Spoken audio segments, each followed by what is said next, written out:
For centuries, Britain has balanced on a delicate line. On one side sits Parliament, the beating heart of government. On the other side, the monarchy, symbolic, dignified, above the messy fights of politics. That separation has kept Britain stable through wars, recessions, and revolutions abroad. The monarch does not interfere, and the politicians show respect. It's an unwritten deal, a pact as old as modern Britain itself. But this week, that unwritten pact shattered. What unfolded in London and Windsor Castle has been called the most dangerous constitutional crisis since the abdication of Edward VIII in 1936. It all began quietly, almost innocently, with a meeting behind palace walls. Yet within days, it would spiral into a political firestorm that threatens to topple a prime minister, split the Labour Party in two, and completely reorder British politics. The King's secret meeting.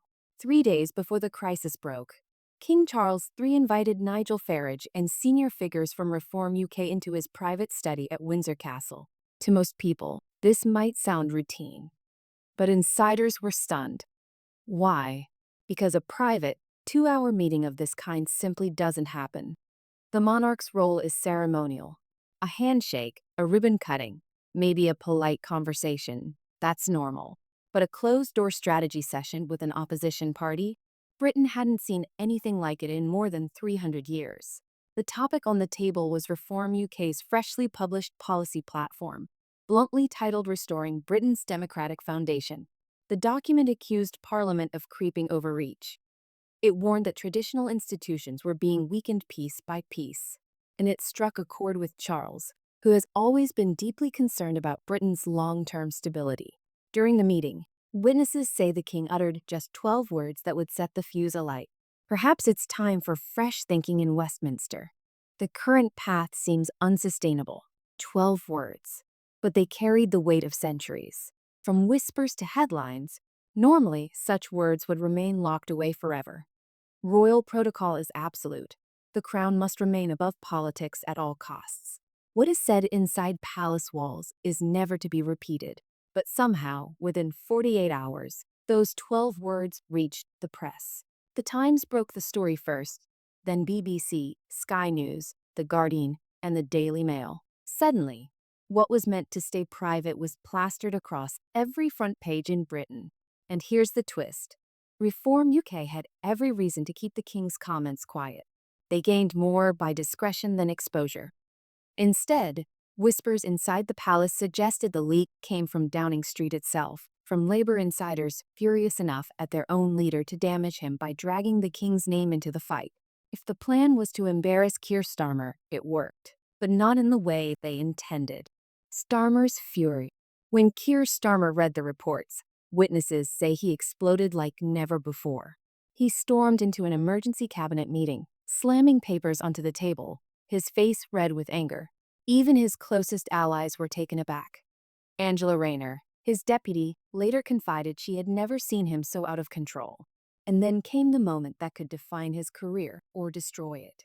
If Charles wants to dabble in politics, he reportedly shouted, then I'll show him what politics really looks like. The monarchy serves Parliament, not the other way around. He's forgotten his place. The room froze. Cabinet ministers stared at each other in disbelief. But Starmer wasn't done. He went further. 300 years of tradition? That's just old men in robes playing dress-up. This is 2025, not 1725. If the king wants a fight, he's got one. No prime minister in living memory had spoken with such open contempt for the crown. And in Britain, the monarchy isn't just tradition. It's sacred. The internet strikes back. Within hours, Starmer's words leaked. Civil servants whispered to journalists, ministers texted friends in the press gallery, and by nightfall, the entire country knew. The internet erupted. On TikTok, Instagram, and X, fury spread like wildfire. Memes flooded feeds. Starmer dressed as Oliver Cromwell, Starmer under a guillotine, Starmer shredding the Union Jack. He was painted as the villain of the week, and the internet was merciless. But what really damaged him wasn't just conservative anger. It was betrayal from Labour's own supporters. Older, traditional Labour voters felt insulted. A retired teacher from Liverpool posted a simple video that went viral. I stood by Labour through Thatcher. I stood by Labour through Blair. But attacking our king, that's not Labour.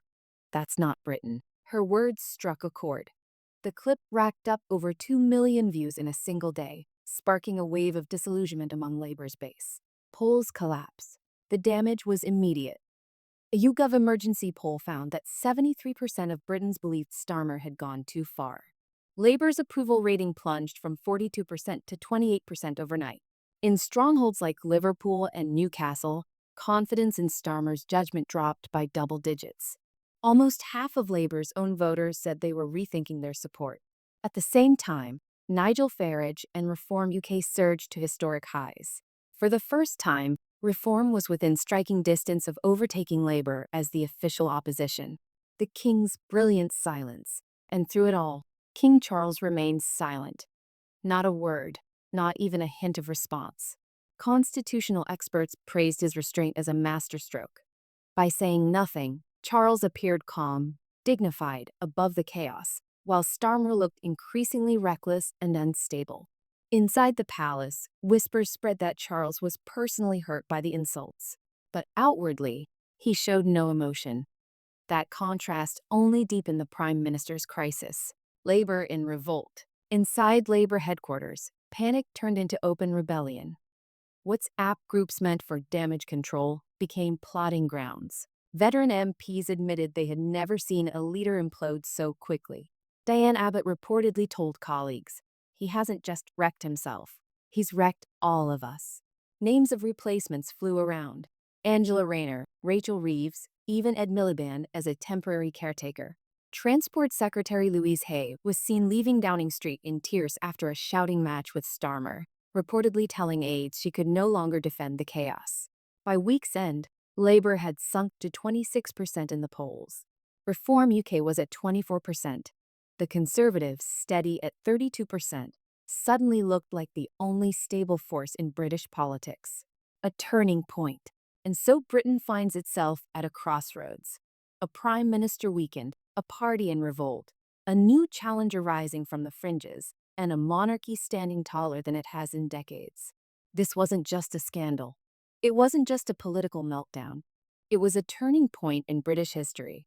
A clash between centuries of tradition and the fury of a modern politician. And the story is far from over.